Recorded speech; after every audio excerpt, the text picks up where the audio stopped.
Daniel Moore lived alone. He had a big house on a quiet hill. The city lights were far below. He watched them like a map. He believed life was a system. He believed feelings were noise. He woke early. He worked long. He measured time and results. He never wasted a minute. He never invited anyone inside his routine. The house stayed clean. The room stayed empty. His calendar stayed full. And his table stayed silent. He built his fortune slowly. One client, one contract, one careful promise, then more, then bigger, then constant. People began to know his name. They smiled when they said it. They nodded as if it meant safety. Daniel liked that, not for pride, but for control. Control felt like peace to him. He kept everything in order: accounts, documents, schedules, keys. He trusted numbers more than voices. He trusted signatures more than handshakes. And when the day ended, he walked through quiet halls. He heard only his steps. He told himself silence was the reward. He told himself this was freedom. He told himself he needed no one. But sometimes, late at night, he noticed the sound of the refrigerator. He noticed the wind at the window. And he noticed how a big house could feel smaller than a small thought. He ignored it. He chose work again. He chose the familiar weight of success. And he let the years pass like clean pages, turning. Daniel's business grew like a steady tide. It never rushed. It never stopped. He invested carefully. He hired smart people. He created rules. He built a company that ran like a quiet machine. His phone rang all day. His inbox filled all night. He answered fast. He decided fast. He signed fast. The world respected speed, and Daniel respected efficiency. But the more he gained, the less he shared, not from selfishness, from habit. He had learned early that promises break. He had learned early that comfort can disappear.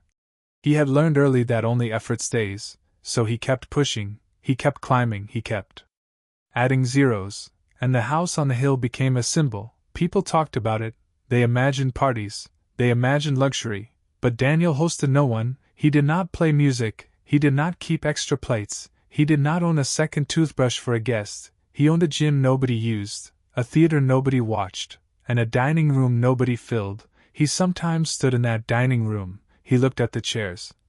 He counted them like assets. He tried to feel proud, and he did, for a moment. Then the moment left, and he returned to his desk. Because work always stayed. Work never asked for tenderness. Work never asked him to be vulnerable. And Daniel preferred that. He preferred certainty. He preferred clean edges. He preferred control. Until one evening, a small thing happened.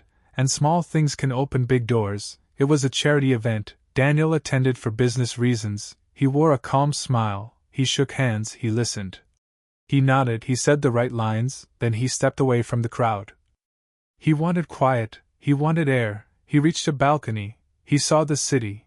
And there he met Laura Bennett. She stood alone too. She held a glass of sparkling water. She looked relaxed, not impressed, not nervous, just present. She glanced at Daniel and smiled. Not a business smile, a real one. She said hello. Her voice was soft. Her words were simple. She did not mention his company. She did not mention money. She asked if the night air felt good. Daniel answered. He surprised himself. He stayed. They spoke about small things: street lights, old music, morning coffee. And somehow the conversation felt easy. Daniel felt his shoulders drop. He felt the tight knot of his day loosen. Laura laughed once, a quick laugh, and Daniel realized he had not heard that sound close to him in years. They exchanged numbers. Daniel told himself it was polite. He told himself it was networking, but he knew it was not. Because the next day he checked his phone more than he checked his market reports, and when Laura texted, he felt a quiet warmth, and that warmth scared him a little, because warmth can melt walls, and Daniel had built walls for a long time. Daniel and Laura met again, then often. They walked in simple places, parks, small cafes, quiet streets. Laura asked questions that were not about profit. She asked about his childhood, his fears, his habits, his dreams. Daniel answered carefully at first. Then more honestly. He did not understand why he was telling her things he never told anyone. But he liked how she listened. She did not interrupt. She did not judge. She just stayed with him. And staying felt rare. Daniel began to look forward to evenings, not for meetings, but for her voice. He still worked hard, but he started leaving earlier. He started making room. One night Laura visited his house. She looked around. She did not act impressed. She said the place felt quiet. She said it felt like a museum. Then she smiled gently, and she opened a window. She let in air. She said homes need breath. Daniel laughed, a small laugh, and it felt strange and good. Weeks passed, then months. Daniel proposed, not with a show, with a simple ring, with a quiet promise. Laura said yes, and when she did, Daniel felt something he never bought. He felt chosen, he felt seen, and he told himself he would protect this. He told himself he would do it right. He believed love could be built like a company, with planning, with effort, with structure, and he did not yet understand what love truly asks. The wedding was small, tasteful, calm. Daniel disliked crowds. Laura understood. They created a day that felt safe. The house on the hill changed after that, not in size, but in sound. Laura brought life. She brought plants. She brought music in the mornings. She brought extra mugs. She brought soft blankets. She placed pictures on shelves. She filled corners that Daniel never noticed. Daniel pretended he did not care, but he noticed everything. He noticed the scent of dinner. He noticed the lamp left on. He noticed laughter in the hallway. And slowly, the house stopped feeling like a trophy. It started feeling like a place. Then the first child came, a boy. They named him Michael. Daniel held him carefully. He felt a weight that was not heavy, a weight that was sacred. He promised silently that Michael would never feel the hunger Daniel once felt. Then a daughter came, Emily. Her eyes were bright. Her cry was strong. Daniel looked at Laura. Laura looked tired and happy. Daniel felt fear, not of losing money, but of failing them. So he did what he knew. He worked more, he pushed more, he expanded more. He told himself he was building their safety. And Laura, kind and trusting, believed him. The children grew, and the clock kept turning. Michael learned to walk. Emily learned to speak. Daniel watched these milestones like quick clips. Because he was often away, he came home late. He left early. He kissed foreheads. He promised weekends. He promised vacations. He promised later. Later became a habit. Laura managed the home. Laura managed feelings. Laura carried the quiet weight of everyday love. Daniel carried numbers. Daniel carried responsibility. Both mattered, but they were not equal. Not in the way children understand. Michael began to look at his father with curiosity, with distance. Emily began to ask, "Where is Dad?" Laura answered gently, "Dad is working for us." Daniel liked that answer. It felt correct. It felt logical. But logic does not fill an empty seat at a school play. Logic does not clap at a small performance. Logic does not hold a child after a bad dream. And still, Daniel kept choosing work. Because work felt urgent. Because work felt measurable. Because love felt like something that would remain even if he paused it. And that belief, that assumption, became the quiet crack in the foundation. Years passed. The company grew into something huge. Daniel's name appeared in magazines he disliked. Attention, but he used it. More clients came. More deals came. The family's lifestyle became comfortable, then luxurious. Trips, gifts, private schools, tutors. Every door opened. But every open door came with a closed moment. Michael grew into a smart teenager. He learned quickly. He watched adults. He saw power. He saw money. He saw how people listened when Daniel spoke. Emily grew into a sharp teenager. She read contracts for fun. She asked questions that made teachers pause. Daniel was proud. He started inviting them into his world. He showed Michael charts. He showed Emily documents. He called it education. He called it legacy. He thought sharing power would create gratitude. He did not notice that gratitude cannot grow without closeness. He did not notice that children learn values more from presence than from lectures. And while Daniel spoke about discipline, Michael and Emily learned another lesson too. They learned that the world bends for the person with the signature. And they learned that signatures are keys. Laura began to change around that time. Not her love, not her kindness, but her energy. She got tired faster, she rested more, she smiled less at night. She hid it at first. She did not want to worry anyone, but Daniel noticed, and he felt guilt like a quiet ache. Doctor's visits began. Test results arrived. Careful words were spoken. Daniel tried to adjust. He tried to be home more. He canceled meetings. He delegated. But his mind stayed split, half in fear, half in business. Laura asked him for simple things. Sit with me. Talk with me. Walk with me. Daniel tried, but he often reached for his phone. Laura's last months were quiet, not dramatic, just honest. Daniel stayed closer, he did less business, he said no more often, he watched sunrise from the bedroom window, he made tea, he learned small routines. Laura smiled when she could, she told him stories, she reminded him of moments he forgot, she said Michael and Emily would be fine, she said they were smart, she said they only needed guidance and love. Daniel promised he would do better, he promised he would be present, he promised he would rebuild the family, and Laura believed him, because she wanted to believe, and one morning the house was still, and Daniel understood, Laura was gone, the silence returned. But now it was not the old silence, now it was a silence with weight, a silence with memory, a silence that made every room feel too large. Daniel stood in the hallway and looked at the photos Laura had placed. And he realized the home was made by hands that were no longer here, and he felt alone again, but this time he also felt responsible, because the children were grown, and he needed them, and he believed they needed him too, and that belief would soon be tested. After Laura was gone, the house changed again. It felt colder, not in temperature, but in meaning. Daniel walked through rooms slowly, he touched objects Laura once used, cups, books, blankets, everything stayed where she left it. Michael and Emily visited, but not often, they had their own lives, their own schedules. Daniel understood that, or told himself he did. He tried to reconnect, he invited them for dinner. Sometimes they came, sometimes they cancelled. Conversations felt polite, careful. Like meetings, Daniel noticed how much they had changed, how confident they sounded, how distant they felt. He blamed time, he blamed grief, he blamed himself quietly. He decided to focus on structure again. Structure always helped him. He returned to work more actively, not from ambition, but from habit. Work filled silence, work kept him moving, and movement felt safer than stillness. Michael began asking more questions about the company, not simple ones, deep ones, about ownership, about risk, about long-term planning. Daniel felt proud, he saw himself in his son. Emily also showed interest, but from another angle, legal safety, compliance, protection. Daniel invited them into meetings, he let them listen, then speak, then decide small things. Trust rebuilt itself slowly. Daniel felt relief. He believed the family would become strong again. He began sharing access, not everything, but enough. He wanted transparency, he wanted unity. Michael suggested efficiency, Emily suggested safeguards.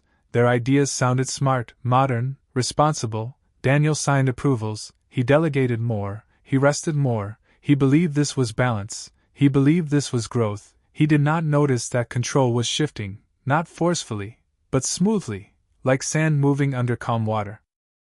Time moved forward, seasons changed. Michael and Emily became more confident, they spoke with authority, they handled meetings without Daniel, they reassured him often, they told him to rest, they told him everything was handled. Daniel appreciated that. Fatigue lived in his body now, not illness, just years of pressure releasing. He trusted his children, he trusted their intentions, he believed blood meant loyalty.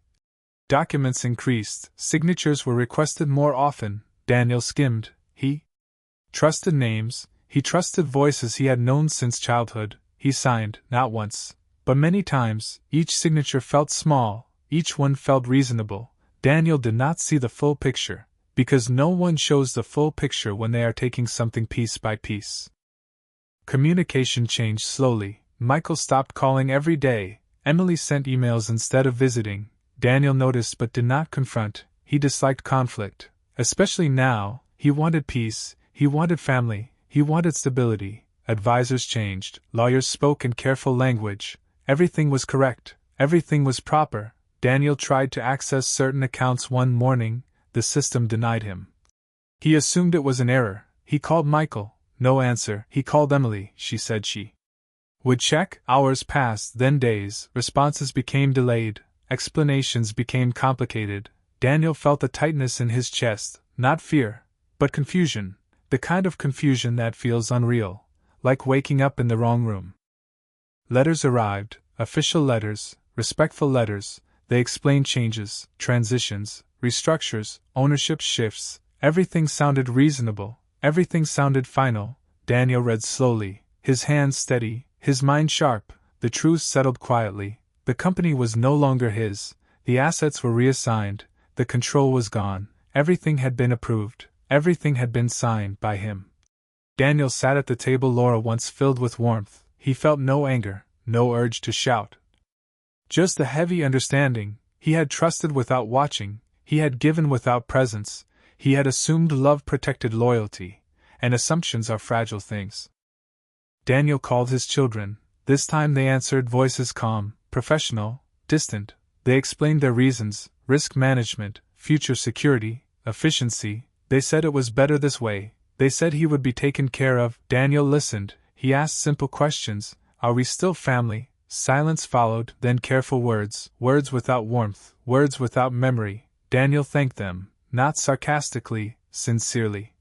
Because he realized something important: confrontation would not bring closeness back, it would only confirm distance. After the call ended, Daniel sat alone, and the house felt emptier than ever before. The house was sold, not quickly, but inevitably. Daniel moved into a small apartment, simple, clean, quiet. He brought few things: clothes, books, one photo of Laura. Days became light, almost weightless, no meetings, no schedules, no calls. He walked in the morning, he made tea, he watched people pass, strangers laughed, argued, lived. Daniel felt invisible, and invisibility felt strange, but also peaceful. No expectations followed him, no responsibilities waited, birthdays passed quietly. Holidays came and went. Michael and Emily did not call. Daniel stopped checking his phone so often. With time, Daniel reflected, not with regret, but with clarity. He understood his mistakes, not as failures, but as lessons learned too late. He learned that providing is not the same as being present. He learned that love needs time, not money. He learned that trust without attention becomes blindness. He forgave his children, not because they asked, but because holding resentment would cost him more time. And time had already taken enough. Forgiveness felt like putting down a heavy bag he did not realize he was carrying. Seasons continued. Daniel aged quietly. His face softened, his pace slowed. He volunteered sometimes, helped strangers without names, without contracts. He listened more, spoke less. He found comfort in small routines: sunrise, fresh air, warm tea, simple conversations. He thought of Laura often, not with pain, but with gratitude. She had shown him another way to live, even if he learned it late. He felt peace grow where ambition once lived. One evening Daniel sat by his apartment window, city lights below, fewer than before, dimmer than before, but familiar. He smiled gently, not from happiness, but from acceptance. He had lost wealth, he had lost status, he had lost family closeness, but he had gained truth, patience, and inner quiet. And in that moment Daniel more understood freedom differently. Freedom was not control, freedom was release. And as night settled calmly around him, Daniel felt lighter than he ever had before. Years later Daniel's health became quieter, not suddenly weak, just slower. Mornings took more time, steps were careful, thoughts were deeper. He spent less time outside, more time near the window, watching life continue without him. Sometimes memories came softly. Michael as a child asking questions, Emily laughing in the hallway, Laura opening windows to let air in. These memories no longer hurt, they felt distant. Like photographs viewed with calm eyes, Daniel understood that life does not return what is lost, it only offers understanding in exchange. He no longer waited for calls, he no longer hoped for explanations. Hope had transformed into acceptance, and acceptance felt solid, like ground under tired feet.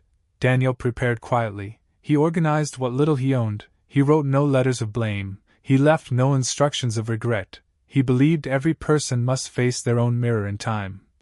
And his time was now gentle, slow, complete. One quiet evening Daniel sat in his chair, the window slightly open, the city breathing below. The air was cool, steady, familiar. He felt no fear, no sadness, only calm presence. He thought of Laura. He imagined her smile, he imagined her saying the house finally feels like a home, and Daniel smiled too, softly, because he finally understood what she meant. A home is not walls, not ownership, not names on paper. A home is attention, care, and shared time. Daniel closed his eyes, not to escape, but to rest. His life had taken much, and given much, and now it was balanced, quiet, complete, and in that still moment, without witnesses, without applause, Daniel Moore let go peacefully, leaving behind no wealth, but a truth that remains: what you hold tightly fades, what you live fully stays.